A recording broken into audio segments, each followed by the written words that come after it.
नहीं, पहले तो आप बताइए, प्रधानमंत्री जी देश को बताएं कि उनका प्रपोजल क्या है। वो देश के सामने जो यूनिफॉर्म सिविल कोड की बात करते हैं, वो किस चीज़ पे यूनिफॉर्मिटी चाहते हैं एंड कौन सी सिविल बातों पे सहमति चाहते हैं, ठीक है ना, एक रूपता चाहते हैं। तो जब तक ये नहीं पता चलेगा तो जवाब कैसे होगा, डिबेट कैसे होगी। प्रधानमंत्री ने तो कह दिया कि हम इसको लागू करेंगे। क्या लागू करेंगे? अडॉप्शन लागू करेंगे, कस्टम्स खत्म कर देंगे, बताएं तो सही। बिना बताए बहस हो रही है और विपक्ष भी उस बहस में पड़ा जा रहा है। किस लिए? जब तक कोई प्रपोजल सामने नहीं आता तब तक बहस की शुरुआत कैसे हो। और अगर सुप्रीम कोर्ट ने कहा है कि यूसीसी लागू होना चाहिए, सुप्रीम कोर्ट ने ये तो नहीं कहा कि किन चीज़ों पे लागू होना चाहिए। ये तो कॉन्स्टिट्यूएंट असेंबली में नहीं कहा था कि लागू होना चाहिए, ठीक है ना। ये तो आर्टिकल 44 कॉन्स्टिट्यूशन का जो है उसमें भी लिखा है कि लागू होना चाहिए, प्रयास होना चाहिए कि सारे देश में लागू हो, यही लिखा है ना। बट क्या लागू हो, कौन सी चीज हो लागू हो, एक रूपता किस चीज पे हो, ये तो ना प्रधानमंत्री जी बताते हैं, शायद उनको बताया नहीं हुआ होगा कि किस चीज की बात हो रही है। तो उन्होंने अपने भाषण दे दिया और सारा देश उस पर बहस कर रहा है। हमें ये नहीं मालूम कि प्रपोजल क्या है। जहां तक उत्तराखंड की बात है, वो तो लागू हो ही नहीं सकता, क्योंकि जो आर्टिकल 44 वो कहता है कि प्रयास होना चाहिए कि सारे देश में यूनिफॉर्म सिविल कोड का प्रयास होना चाहिए। तो उत्तराखंड का जो यूनिफॉर्म सिविल कोड है वो तो सारे देश में लागू नहीं हो सकता ना, क्योंकि आपको मालूम है कि दी असेंबली की जो पावर्स हैं वो तो उत्तराखंड की बाउंड्री से सीमित हैं।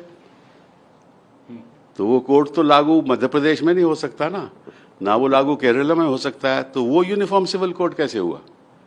अब जिन चीज़ों पे लोगों को मालूम ही नहीं, कानून ही नहीं मालूम, सब्सटेंस क्या है यही नहीं मालूम, लेकिन हिंदुस्तान में चर्चा चल रही है। सर, लेकिन आप किस तरीके से देखते हैं, आप प्रधानमंत्री का ये कहना, टाइमिंग, इसको लेके भी सवाल उठ रहे हैं। कई पॉलिटिकल पार्टीज इसके फेवर में हैं, कई पॉलिटिकल पार्टीज अगेंस्ट में हैं।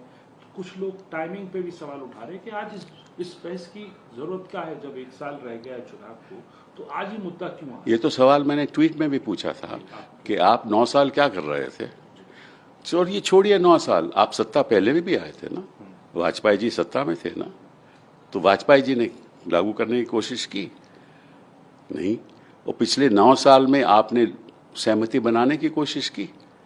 जो स्टेक होल्डर्स हैं सिविल सोसाइटी के, उनसे बातचीत की आपने नहीं। तो अब क्योंकि 2024 आ रहा है तो कब्रिस्तान और शमशान घाट की वो तो डायलॉग खत्म हो गया, अब नया डायलॉग शुरू करना है इन्होंने। तो नया डायलॉग, और मुझे ताज्जुब इस बात का है कि कुछ विपक्ष के लोग इसके हक में हैं, कुछ खिलाफ हैं, लेकिन मालूम नहीं किसके हक में और किसके खिलाफ हैं, क्योंकि यही नहीं मालूम कि प्रपोजल क्या है। सर, स्टैंडिंग कमेटी की मीटिंग भी बुला ली गई और उसके अंदर जो लॉ एंड जस्टिस की स्टैंडिंग कमेटी को, पार्लियामेंट की कमेटी जो है standing committee law and justice की, उसमें बाकायदा ये एजेंडा रखा जा रहा है और उसमें जो है चेयरमैन जो है सुशील मोदी हैं और इस बात को बुलाया गया है। वो तो इनका तो तय है ना कि कोशिश करके इसी सेशन में इसको लाया जाए ताकि ये चर्चा हो, फिर कुछ लोग विरोध करें, फिर राजनीतिक दल जो खास तौर पे बीजेपी है वो कहे कि तुम तो मुस्लिम अपीजमेंट कर रहे हो, ठीक है ना, मुसलमानों की अपीजमेंट कर रहे हो, तुम तो मुसलमान के हक में बोल रहे हो, तुम तो हिंदुओं के खिलाफ हो। यही चाहते हैं प्रधानमंत्री जी, यही तो चाहते हैं कि विपक्ष इस बहस में पड़े ताकि ये मुद्दा आगे बढ़े, ताकि वो पोलराइजेशन हो। लेकिन मैं एक सवाल प्रधानमंत्री जी से पूछना चाहता हूँ, क्या उन्होंने गोवालकर का बयान पढ़ा यूनिफॉर्म सिविल कोड पे? गोवालकर साहब ने एक इंटरव्यू दिया था एक सरसंघ चालक को, और वो इंटरव्यू अगस्त 3, 1972 में गुरुजी की जो किताब है ना उसमें छपा है। और जब उनसे सवाल पूछा गया कि आप यूनिफॉर्म सिविल कोड लागू करना चाहते हैं, उन्होंने कहा मैं बिल्कुल खिलाफ हूँ, मैं इसके खिलाफ हूँ।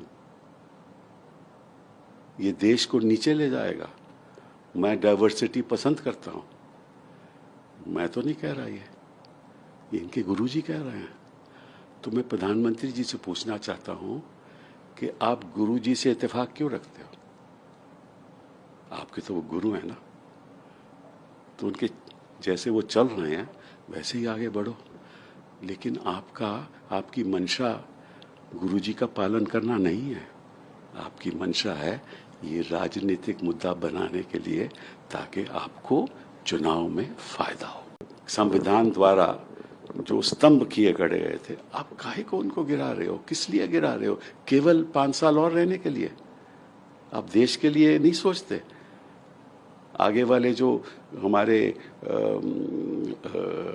आगे वाली पीढ़ियों के बच्चों का क्या होगा, उसके बारे में नहीं आप सोचते?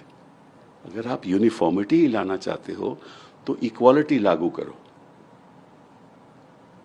इक्वालिटी लागू करो। महिलाओं को हक दो, कहीं भी हो उनको हक दो।